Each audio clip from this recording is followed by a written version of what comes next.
Welcome to EAL Consult. I'm Monique Simons, the co-founder and managing director. EAL Consult is an award-winning building sustainability company that helps architects and developers with planning permission reports and building regulation compliance reports. Here are some of the companies that we work with, and we are governed by Building Research Establishment and Elmhurst Energy. This is our team. We have backgrounds in construction, property, IT, geography, engineering and architecture. And as you can see, we're all sustainability consultants. Here we are receiving an award last year for Consultancy of the Year for our region from the Greater London Energy Efficiency Awards. So energy and sustainability for planning applications means that any given council will ask for a number of reports for developments from small to large. A large development or major development is considered anything over 1,000 square metres or 10 residential units. So they ask for lots of complicated reports, and here's a bit of jargon busting for you. An energy assessment looks at the heating, glazing, insulation and renewable technology. Carbon offset is about zero carbon. Urban greening and biodiversity is about wildlife.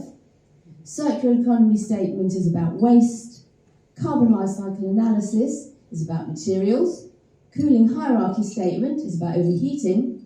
And health and well-being is about daylight and sunlight. Then when it comes to building regulations, once you have got your planning permission and you build it out, building regulations is there to make sure that you've built it in exactly the same way as you promised you would. So, in terms of energy efficiency, we look at the SAP calculations in SPEM, that's designing, then the as-built documentation and the on-construction EPC, that's for Part L building regulations. Then for Part G building regulations, there are water efficiency calculations to make sure we're not wasting water. And with the new regulations that came into effect at the end of 2022, is the building regulations Part L, overheating. A lot of buildings now have a lot of glazing, and with the amount of insulation that's now compulsory, overheating has become an issue. Daylight, sunlight, overshadowing. So here's an example of a project we've worked on. All the images you see here are from projects that EAL Consult have helped with. So you can see the top floor where the shading is in grey. This is where the project is looking to add an extra storey to the building. So what needs to be assessed is that the extra storey is not going to block the neighbour's light, and similarly to make sure that the windows designed in that property will allow enough light for the people that are going to live there. So a couple of case studies. This is a project that we worked on called Penrose Mews, and it was called sociable housing because the idea was to maximise the land value and encourage community.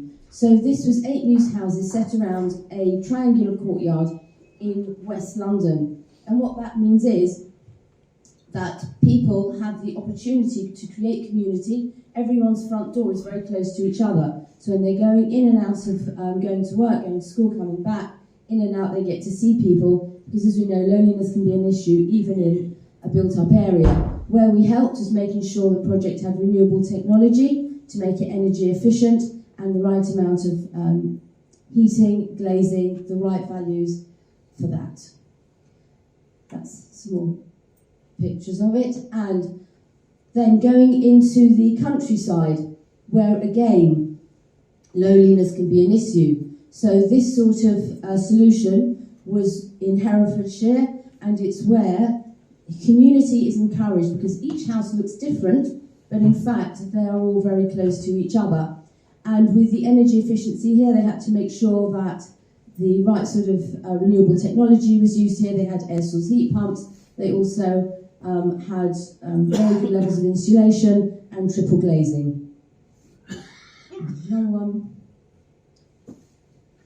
That was called the Parks. Now, coming back into central London, if you look on the bottom right-hand side, there is a house there, and the project is called River Trees. So the situation with this one is that the owner, it's the house on the far right, wanted to knock it down. The architects were briefed with knocking down this house and building a brand new one. So that sounds fairly simple. However, Westminster Council are not convinced that it would be good for the environment to knock down what could be a perfectly good house once it's renovated and build a whole new house. So what they asked for there was for a report called a carbon life cycle analysis, where the carbon emissions are counted from what's going to be pulled down, so what materials are going to be disposed of, how they're going to be disposed of, and once they get there, what happens with the waste.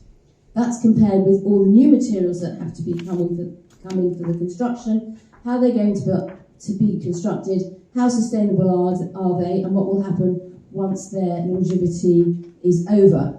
So it's quite a difficult calculation to do because, as you can imagine, it sort of makes more sense to retain what you have already. But with this project, it went through not only for its sustainability, what we helped them with, but also for the fact that because you can see it's near a river,